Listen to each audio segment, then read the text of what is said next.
ಸಂಘಟನೆಗಳ ಕಡೆಯಿಂದನೇ ಬಿಜೆಪಿ ಕಾರ್ಯಕರ್ತರುಗಳ ಕಡೆ ಇವತ್ತಾಗಲೇ ತಾವು ಸೋಷಿಯಲ್ ಮೀಡಿಯಾದಲ್ಲಿ ನೋಡಿದ್ರಿ ಮತ್ತು ತಮ್ಮ ಚಾನಲ್ಗಳಲ್ಲೂ ಕೂಡ ಬಹಳಷ್ಟು ವಿಶ್ಲೇಷಣೆಗಳನ್ನು ಎಳೆಯಾಗಿ ಬಿಜೆಪಿ ಸಂಘಟನೆಯಿಂದ ಎಕೆ ಸುಬ್ಬಯ್ಯರಿಂದ ಹಿಡಿದುಬಿಟ್ಟು ಎಲ್ಲ ಹತ್ತಿರದಿಂದ ಹಿಡಿದು ಇವತ್ತಿನವರೆಗೂ ಕೂಡ ಈ ಥರ ನೋಟಿಸ್ ಕೊಟ್ಟಿದ್ದಕ್ಕೆ ಉಚ್ಚಾಟನೆ ಮಾಡಿದ್ದಕ್ಕೆ ಹಿಂದೂ ಸಂಘಟನೆಯನ್ನು ಉಚ್ಚಾಟನೆ ಮಾಡ್ತಕ್ಕಂಥದ್ದಕ್ಕೆ ಅಥವಾ ಇದನ್ನು ಬೇರೆ ರೀತಿಯಲ್ಲಿ ತಗೊಂಡು ಹೋಗ್ತಾ ಇದ್ದಾರೆ ಅಂತಕ್ಕಂಥದ್ದು ಬಿಜೆಪಿ ಪಕ್ಷ ಯಾವುದೇ ಕಾರಣಕ್ಕೂ ಕೂಡ ಹಿಂದೂ ಸಂಘಟನೆ ಇರ್ಬೋದು ಅಥವಾ ಹಿಂದುತ್ವದ ಬಗ್ಗೆ ವಾದ ಇರತಕ್ಕಂಥದ್ದು ಇರ್ಬೋದು, ಪಕ್ಷದ ಸಂಘಟನೆ ಇರ್ಬೋದು, ಇದು ಯಾವುದಕ್ಕೂ ಕೂಡ ಬಿಟ್ಕೊಡಲ್ಲ, ಕಾರ್ಯಕರ್ತರನ್ನ ಬಿಟ್ಕೊಡಲ್ಲ.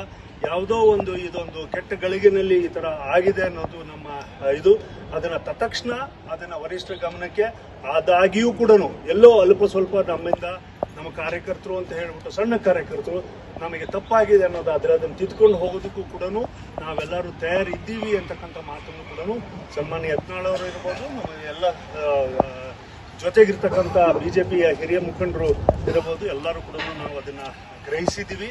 ಆ ನಿಟ್ಟಿನಲ್ಲಿ ಪಕ್ಷ ಏನು ಆದೇಶ ಕೊಡ್ತದೆ, ಯಾವ ನಿಟ್ಟಿನಲ್ಲಿ ನಮ್ಮನ್ನು ಮಾರ್ಗದರ್ಶನ ಮಾಡ್ತದೆ, ಅದರ ಜೊತೆಗೆ ತಗೊಂಡು ಹೋಗ್ತಕ್ಕಂಥದ್ದನ್ನು ಭಾಳ ತೀಕ್ಷ್ಣವಾಗಿ ನಾವು ತಗೊಂಡಿದ್ದೀವಿ. ಮತ್ತು ಯಾವುದೇ ಕಾರಣಕ್ಕೂ ಕೂಡ ಮುಂದಿನ ಬಿಜೆಪಿಯ ಬದಲಾವಣೆಯಲ್ಲಿ ನಮ್ಮ ಹಿಂದಿನ ಹೋರಾಟ ಇತ್ತು, ಅದನ್ನು ನಾವು ಮುಂದುವರ್ಸ್ಕೊಂಡು ಹೋಗ್ತಾ ಇದ್ದೀವಿ. ನಾವೆಲ್ಲರೂ ಕೂಡ ಇಂಟ್ಯಾಕ್ಟ್. ಹಿಂದಿನ ಹೋರಾಟ ನಾನು ಅದನ್ನೇ ಹೇಳಿದೆ, ಕಹಿ ಘಟನೆ ಅಂದರೆ ಅದು ಹಿನ್ನಡೆ ಅಂತಲೇ ಅರ್ಥ. ಯಾಕಂದರೆ ಒಬ್ಬ ನಮ್ಮ ಲೀಡ್ರು ಯತ್ನಾಳ್ ಅಂತ ಒಬ್ಬ ಸೀನಿಯರ್ ಮೋಸ್ಟ್ ಲೀಡ್ರು